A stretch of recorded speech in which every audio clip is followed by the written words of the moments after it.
Guys, welcome back to our channel. We are so excited to have you again. Atiku Abubakar and his family, according to the information we've gathered, has been placed on a close watch over alleged fraud. But guess what? Atiku has decided to react to the allegation that his family and himself has been placed under a close watch. We're going to look at what, according to the news we've heard, what have actually happened and his reaction to, the news of the allegation. And the news have it that the Financial Crime Enforcement Network, FinCEN, an agency of the U.S. Department of Treasury, on Tuesday placed the candidate of the People Democratic Party (PDP) in the 2019 presidential election, Alhaji Atiku Abubakar, and his family under close watch over alleged financial fraud. It was disclosed that FinCEN, which flagged some transactions linked to the senior politician as suspicious as it surveilled money movement within the international financial system.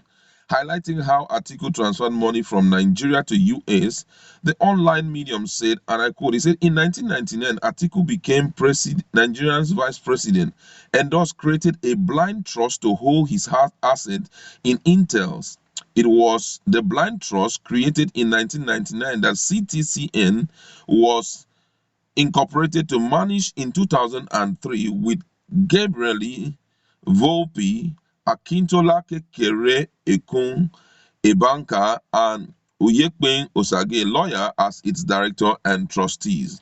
An investigation of the March 2012 wire transfer identified CTCN, GCTN, as an alleged shell company that has been used to transfer over 10 million US dollars via wire transfer through US bank on behalf of the former Vice President of Nigeria, Mr. Atiku Abubakar. HBCLNY review of public source revealed that there had been numerous investigations of Mr. Abubakar as senior political exposed person (PEP) linking him to corruption allegation, possible Foreign Corrupt Practices Act, foreign violations, and money laundering. Mostly in the 2010, the U.S. Senate Permanent Subcommittee on Investigation indicted GTCN alongside other companies linked to Atiku and Mr. Volpe.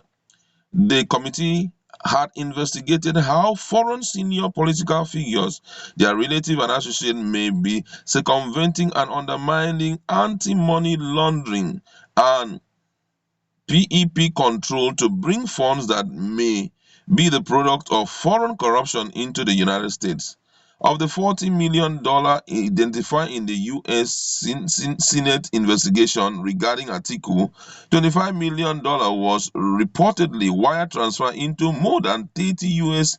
bank accounts opened by Jennifer Douglas, Atiku's fourth wife. The wire transfer was primarily by GTCN, Let's Go Limited Incorporated, and SEMA Holding Limited. Both Let's Go and SEMA are offshore corporations registered in Panama and the British Virgin Islands, respectively, and controlled by Mr. Volpe, according to the letter to the Senate committee by the businessmen lawyers Raymond Shepard of the Washington-based Venable fame. The transactions identified in the U.S. Senate report were made while Atiku held office as Nigeria number 2.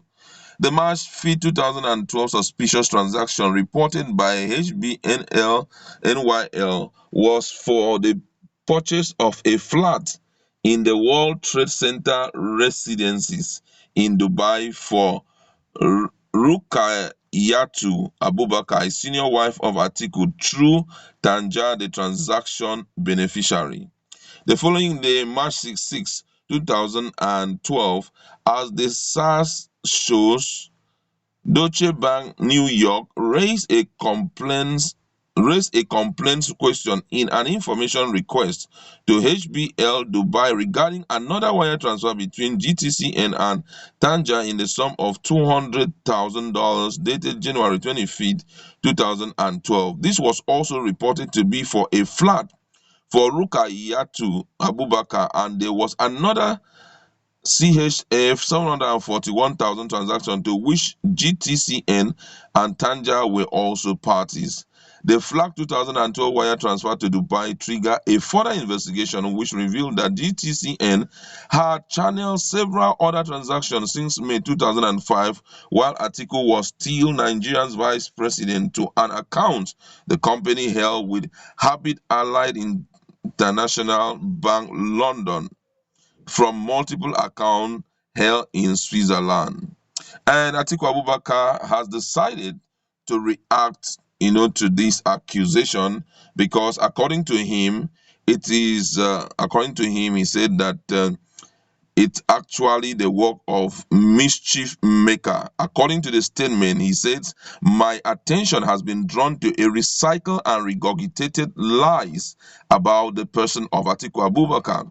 For the avoidance of doubt, Atiku Abubakar is not under any U.S. watch list, neither has he been charged or will ever be charged by the United States Justice Department or any other in a foreign jurisdiction. It will be recalled that these recycled lies were re-unearthed just before the February 23rd, 2019 presidential election, and to put paid to them, His Excellency Atiku Abubakar applied for and received a U.S. visa, whereupon he embarked on a visa to the United States on January 17, 2019.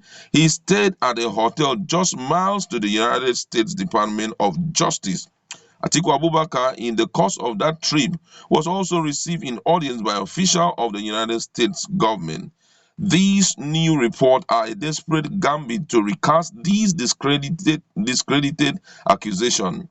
They are meant to divert the attention of Nigerians from the recent statement by the Secretary of State of the United States, Mr. Mike Pompeo, announcing visa and travel ban for certain unnamed but notorious individuals. Moreover, the timing of this report, less than 24 hours after the Edo State gubernatorial election, should give some thoughts to thinking people.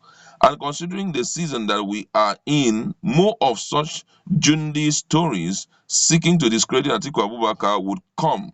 However, if need, it needs to be reiterated that the former vice president and every member of his family kept a clean business portfolio that has nothing to do with government resources and in conformity with local and foreign laws of respective countries. Wow, this is a strong one. And from what we have heard, I think it's really tailored towards indicting him. We are yet to really come up with the real truth because he has reacted to it, but the authorities concerned or the medium through which this information was gathered is yet to bring up more evidences to prove that he is under the watch list, just like you have heard the aides or media aide of Atiku Abubakar saying this same thing came up a year or two ago, where he was being accused that he can't stay his feet in the United States soil, being that he is under the watch list, and if he gets in there, he will be arrested and prosecuted. It wasn't long.